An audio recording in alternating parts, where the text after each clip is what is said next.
अध्याय 13वां क्षेत्र क्षेत्रज्ञ विभाग योग। अर्जुन उवाच। श्लोक पहला। प्रकृति पुरुषं चैव क्षेत्रं क्षेत्रज्ञमेव च एतद्वेदितुमिच्छामि ज्ञानं ज्ञेयं च केशव।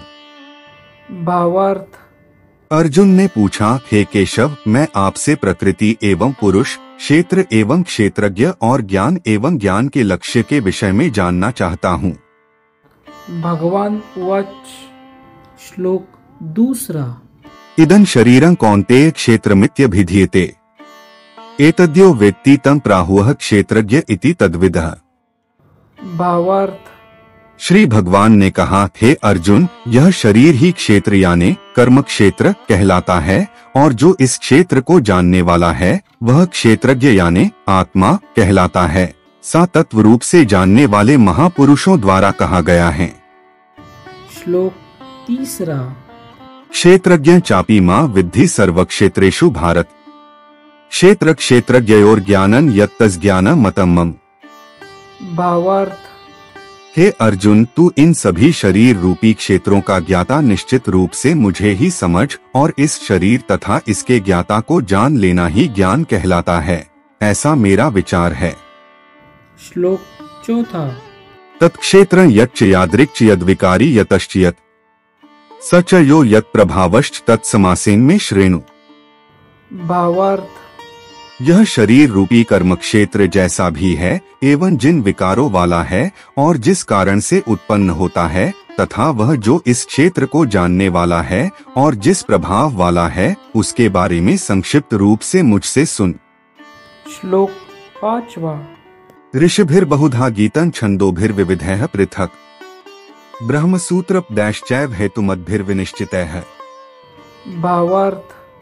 इस क्षेत्र और क्षेत्रज्ञ के बारे में ऋषियों द्वारा अनेक प्रकार से वैदिक ग्रंथों में वर्णन किया गया है एवं वेदों के मंत्रों द्वारा भी अलग अलग प्रकार से गाया गया है और इसे विशेष रूप से वेदांत में नीतिपूर्ण वचनों द्वारा कार्यकारण सहित भी प्रस्तुत किया गया है। श्लोक छठा और सातवां। महाभूतानि अहंकारो बुद्धिरव्यक्तमेव च इंद्रियाणि दशैकञ्च पंचचेन्द्रिय गोचराः इच्छा द्वेषः सुखं दुःखं संघातश्चेतना धृतिः एतत् क्षेत्रं समासेन सविकार मुदाहृतम्।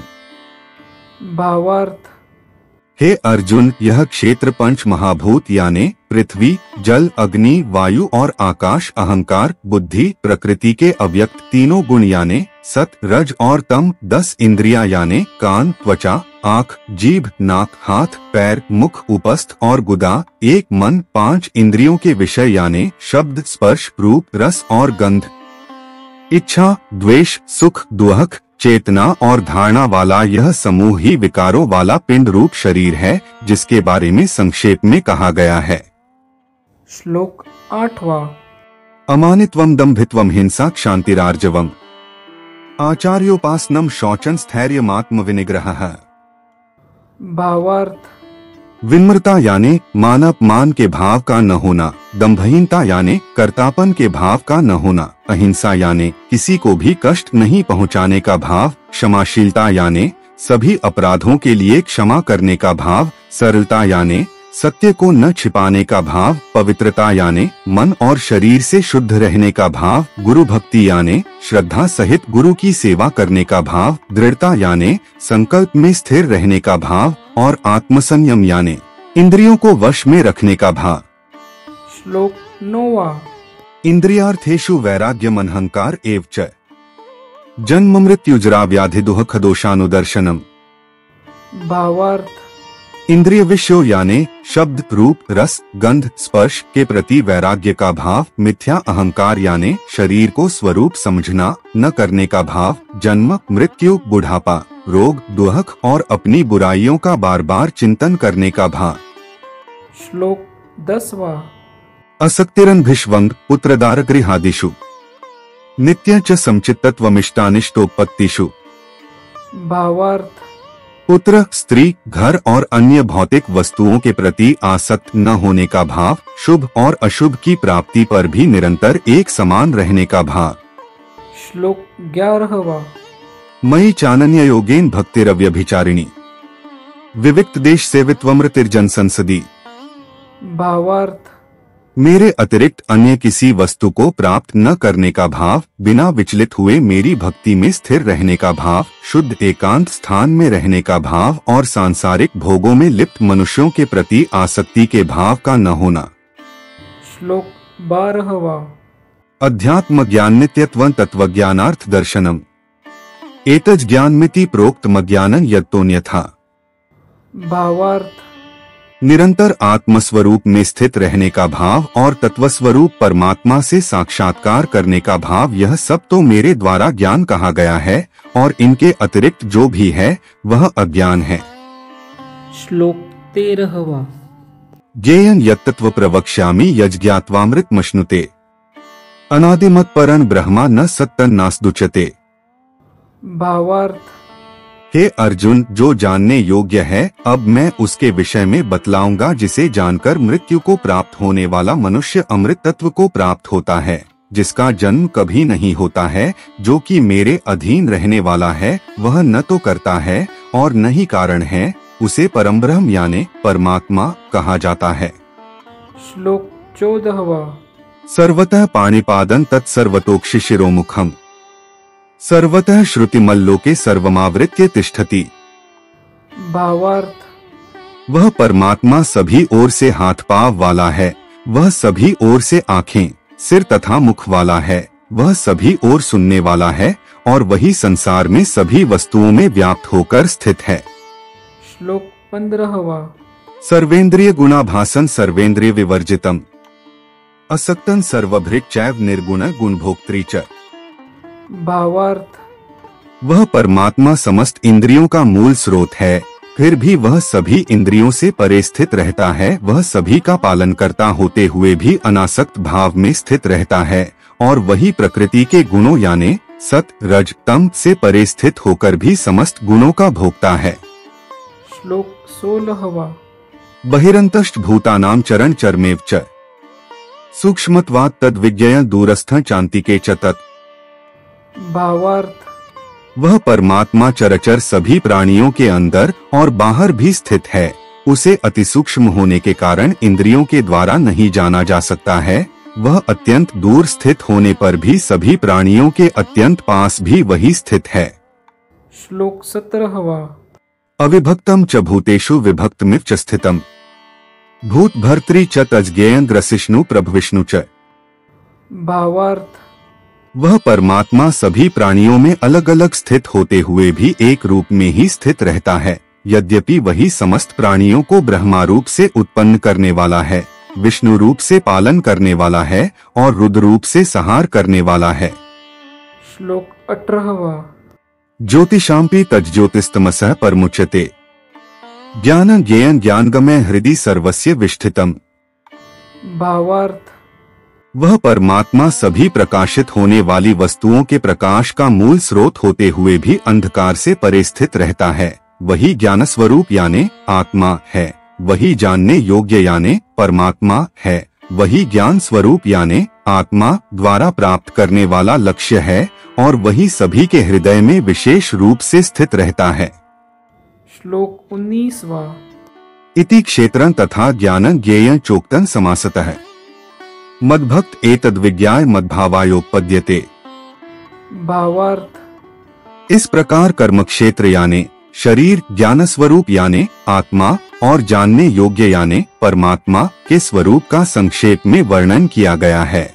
मेरे भक्त ही यह सब जानकर मेरे स्वभाव को प्राप्त होते हैं। श्लोक 20वां। प्रकृति पुरुषं चैव विध्यनादि उभावपि।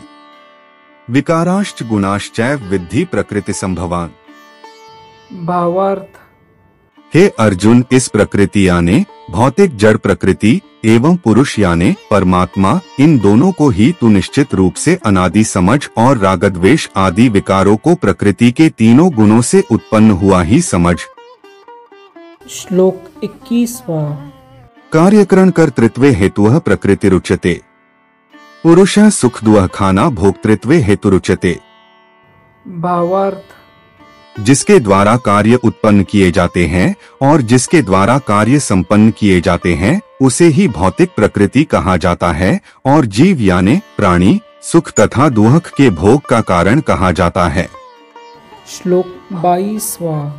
पुरुषः प्रकृतिस्थो हि भुंक्ते प्रकृतिजान् गुणान् कारण गुणसंगोस्य सत्सद्योनि जन्मसु। भावार्थ। भौतिक प्रकृति में स्थित होने के कारण ही प्राणी प्रकृति के तीनों गुणों से उत्पन्न पदार्थों को भोगता है, और प्रकृति के गुणों की संगति के कारण ही जीव उत्तम और अधम योनिया में जन्म को प्राप्त होता रहता है। श्लोक 23वां। उपद्रष्टानुमंता च भर्ता भोक्ता महेश्वरः परमात्मेति चाप्युक्तो देहस्मिन् पुरुषः परः। भावार्थ। सभी शरीरों का पालन पोषण करने वाला परमेश्वर ही भौतिक प्रकृति का भोक्ता साक्षी भाव में स्थित होकर अनुमति देने वाला है, जो कि इस शरीर में आत्मा के रूप में स्थित होकर परमात्मा कहलाता है। श्लोक 24वां। य एवं वेत्ति पुरुषं प्रकृति च गुणैः सह सर्वथा वर्तमानोपि न स भूयोभिजायते। भावार्थ। जो मनुष्य इस प्रकार जीव को प्रकृति के गुणों के साथ ही जानता है, वह वर्तमान में किसी भी परिस्थिति में स्थित होने पर भी सभी प्रकार से मुक्त रहता है, और वह फिर से जन्म को प्राप्त नहीं होता है। श्लोक 25वां। ध्यानेनात्मनि पश्यन्ति केचिदात्मानमात्मना अन्ये सांख्येन योगेन कर्मयोगेन चापरे। भावार्थ। कुछ मनुष्य ध्यान योग में स्थित होकर परमात्मा को अपने अंदर हृदय में देखते हैं, कुछ मनुष्य वैदिक कर्मकांड के अनुशीलन के द्वारा और अन्य मनुष्य निष्काम कर्मयोग द्वारा परमात्मा को प्राप्त होते हैं। श्लोक 26वां। अन्ये त्वेवं जानन्तः श्रुत्वान्येभ्य उपास्ते तेपि चातितन्त्येव मृत्युं श्रुतिप्रायणाः। भावार्थ। कुछ से भी मनुष्य हैं जो आध्यात्मिक ज्ञान को नहीं जानते हैं, परंतु वह अन्य महापुरुषों से परमात्मा के विषय सुनकर उपासना करने लगते हैं। परमात्मा के विषय में सुनने की इच्छा करने कारण वह मनुष्य भी मृत्यु रूपी संसार सागर को निश्चित रूप से पार कर जाते हैं। श्लोक 27वां। यावत् संजायते किंचित सत्त्वं स्थावर जंगमम् क्षेत्र क्षेत्रज्ञ संयोगात् तद्विद्धि भरतर्षभ। भावार्थ। हे अर्जुन, इस संसार में जो कुछ भी उत्पन्न होता है और जो भी चराचर प्राणी अस्तित्व में है, उन सबको तू क्षेत्र यानी जड़ प्रकृति और क्षेत्रज्ञ यानी चेतन प्रकृति के संयोग से ही उत्पन्न हुआ समझ। श्लोक 28वां। सम सर्वेषु भूतेषु तिष्ठन्तं परमेश्वरम् विनश्यत् स्वविनश्यन्तं यः पश्यति स पश्यति। भावार्थ। जो मनुष्य समस्त नाशवान शरीरों में अविनाशी आत्मा के साथ अविनाशी परमात्मा को समान भाव से स्थित देखता है, वही वास्तविक सत्य को यथार्थ रूप में देखता है। श्लोक 29वां। समपश्यन् हि सर्वत्र संवस्थितमीश्वरम् न हिनस्त्यात्मनात्मान ततो याति परांगतिम्। भावार्थ। जो मनुष्य सभी चराचर प्राणियों में समान भाव से एक ही परमात्मा को समान रूप से स्थित देखता है, वह अपने मन के द्वारा अपने आप को कभी नष्ट नहीं करता है। इस प्रकार वह मेरे परमधाम को प्राप्त करता है।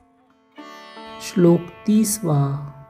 प्रकृत्यैव च कर्माणि क्रियमाणानि सर्वशः यह पश्यति तथात्मानं कर्तारं स पश्यति। भावार्थ। जो मनुष्य समस्त कार्यों को सभी प्रकार से प्रकृति के द्वारा ही संपन्न होते हुए देखता है और आत्मा को अकर्ता देखता है, वही यथार्थ रूप से देखता है। श्लोक 31वां। यदा भूतपैथक भावमेकस्थमनुपश्यति तत एव च विस्तारं ब्रह्मा संपद्यते तदा। भावार्थ। जब जो मनुष्य सभी प्राणियों के अलग अलग भावों में एक परमात्मा को ही स्थित देखता है और उस एक परमात्मा से ही समस्त प्राणियों का विस्तार देखता है, तब वह परमात्मा को ही प्राप्त होता है। श्लोक 32वां। अनादित्वान् निर्गुणत्वात् परमात्मायमव्ययः शरीरस्थोपि कौन्तेय न करोति न लिप्यते। भावार्थ। हे अर्जुन, यह अविनाशी आत्मा आदिरहित और प्रकृति के गुणों से परे होने के कारण शरीर में स्थित होते हुए भी न तो कुछ करता है और न ही कर्म उससे लिप्त होते हैं। श्लोक 33वां। यथा सर्वक्तन सौक्ष्म्यादाकाशं नोक्लिप्यते सर्वत्रावस्थितो देहे तथात्मा नोक्लिप्यते। भावार्थ। जिस प्रकार सभी जगह व्याप्त आकाश अपनी सूक्ष्म प्रकृति के कारण किसी वस्तु से लिप्त नहीं होता, उसी प्रकार शरीर में सभी जगह स्थित आत्मा भी शरीरों के कार्यों से कभी लिप्त नहीं होता है।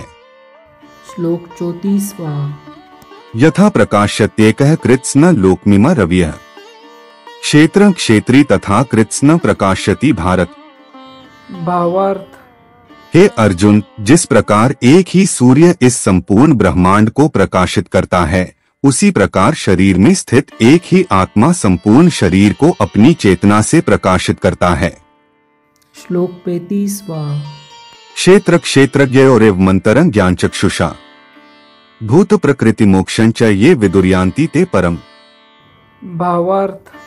जो मनुष्य इस प्रकार शरीर और शरीर के स्वामी के अंतर को अपने ज्ञान नेत्रों से देखता है, तो वह जीव प्रकृति से मुक्त होने की विधि को जानकर मेरे परमधाम को प्राप्त होता है। ओम तत्सदिति श्रीमद्भगवद्गीतासु उपनिषत्सु ब्रह्म विद्याया योग शास्त्रे श्री कृष्णार्जुन संवादे क्षेत्र क्षेत्रज्ञ विभाग योगो नाम त्रयोदशोऽध्यायः। इस प्रकार उपनिषद, ब्रह्म विद्या तथा योग शास्त्र रूप श्रीमद् भगवद गीता के श्री कृष्ण अर्जुन संवाद में क्षेत्र क्षेत्रज्ञ विभाग योग नाम का 13वां अध्याय संपूर्ण हुआ।